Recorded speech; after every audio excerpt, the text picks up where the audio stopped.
Good morning everyone, I'm Shi-Min. Today I'm going to present a critical evaluation of corporate governance practice of Tokgov Corporation Berhad.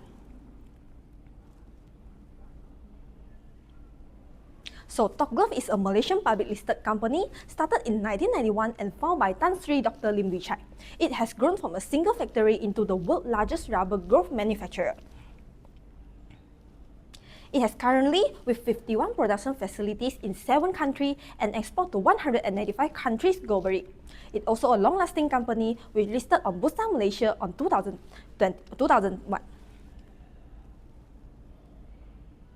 Then, in terms of ownership structure, Tokgov shareholding distributed among individual insider, institution, the general public and private companies. Its founder Tan Sri Dr. Lim remained the largest shareholder with 28.44% shares, followed by First Way United Corporation with 6.92% and Kumpulan Wang Persaraan with 5.52%.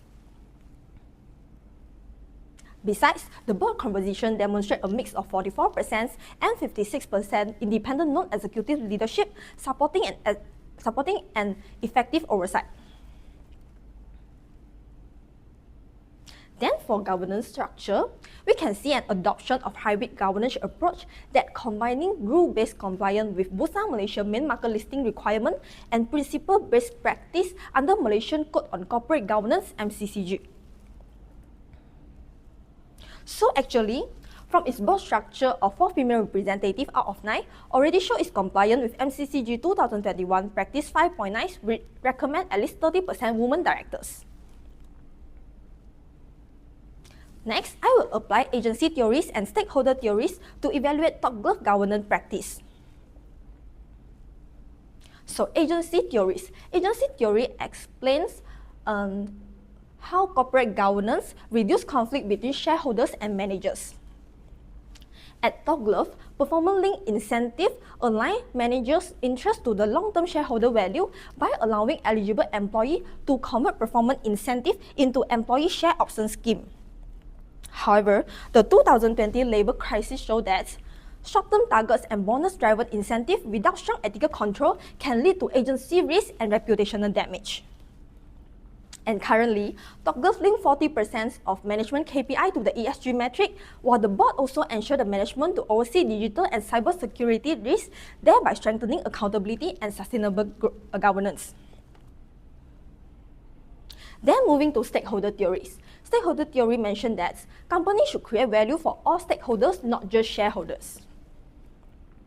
In Tokgov, it is reflects under the adoption of UN Guiding Principle on Business and Human Rights and also the grievance channel like the HR Connect app which strengthen employee protection. Besides, the board sustainability committee also integrate ESG into corporate strategy while supported by its wide integrity culture and the anti-bribery certification. Additionally, its MSCI AA ESG rating and the 2 million ringgit Malaysia investment in the cybersecurity also further demonstrate the commitment to ethical and also sustainable governance. Moving to Part C, I will evaluate the Tokgov governance framework, transparency, and ESG integration. So for governance compliance, Tokgov already shows strong adherence to the MCCG 2021 and Bursa Malaysia listing requirement. For example, it imposed a 9-year limits for independent directors to ensure the board refreshment and independent judgment. Besides, the board also sets a stricter 75% attendance requirement, which exceeding minimum standard of 50%, reflecting a proactive leadership and a commitment to strong internal oversight. Second, regarding transparency, Tokgov bears mandatory and voluntary disclosure. Beyond required financial reporting, it voluntarily verified sustainability information through Serum QS International and adopted a sustainability reporting before it became mandatory. In addition, its alignment with the regulatory framework like TCFD further enhance the disclosure clarity and comparability.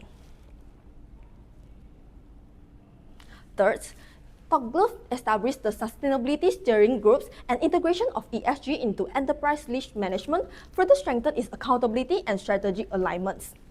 Thence, the initiative like the Tokgov 10-0 commitment also improved its measurable and transparent reporting. Moving to part B, I will discuss top grade risk governance, board effectiveness, and digital oversight. For risk governance, top grade manages strategic and operational risk through its ERM framework that align with the risk management guideline and also using the 3 lines of defense models. So at first, department assess risk management committee will then monitor them, and moving to the BRICC consolidate reports for board decision. Then for board effectiveness, top grade non-executive director demonstrates a strong oversight through its 100% meeting attendance, diverse expertise, and also the participation in the annual board effectiveness evaluation.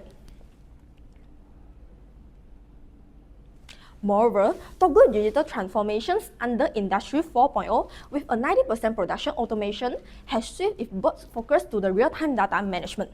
Besides, the boards also oversee AI ethics, cybersecurity, and data governance guided by the Personal Data Protection Act 2010, and this effectively mitigating operational and reputational risks, thereby while also strengthening its fiduciary responsibility.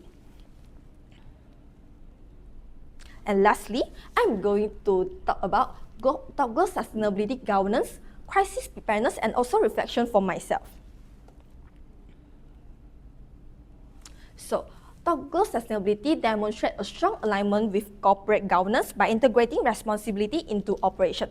For example, 95% of its packaging use 100% recycled or FSC certified materials, and its BioGreen series achieve a 76% biodegradation rate within 660 days.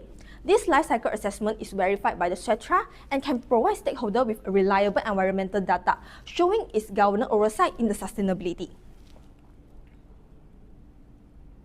Then, in terms of crisis preparedness, the 2020 COVID-19 cluster exposed overcrowded worker dormitories, resulting in temporary closure and international scrutiny. Then, top grade respond this by investing 220 million ringgit to improve its accommodation and also implementing a zero-cost recruitment policy, showing its proactive governance and risk management. So in conclusion, top grade promotes the resilience to the dedicated Committee for Sustainability and Risk, linking executive performance to ESG metric, and also embedding its wide integrity culture. So we can say that top grade signaling a strong tone at the top, prioritize integrity, accountability, and long-term sustainability growth through its core motto, top quality, top efficiency. So finally, through this analysis, I learned that effective corporate governance requires ethical leadership, strong board oversight, proactive risk management, and also the responsible stewardship to balance performance with accountability. And that's all of my presentation. Thank you for your listening. So now is Q&A session. Is there any question? Okay, class, any questions you would like to ask to Shi-Min? No question? Okay, Shi-Min, yes. I have a question to you. Yes. Okay, previously you mentioned that top below, shows strong compliance with MCCG. Yes. For the 2021. Yeah. Okay, and the ESG integration. Yes. In your opinions, or do you think, its governance framework is what we call rely sufficient to prevent future crises? Okay, so in my opinions, I think that no one governance framework can fully or completely prevent future crises, but if with a continuous board vigilance and also independent oversight, and also with a strong ethical culture, it can really help to reduce the possibility and impact on future crises. Yeah. Okay. Okay, alright, thank you. Thank you, Shi-Min, for your answering the questions, alright. Okay, last call from the class. Any question to Shi-Min? Yeah. So if no, then that's all of my part. Thank you. Okay, thank you.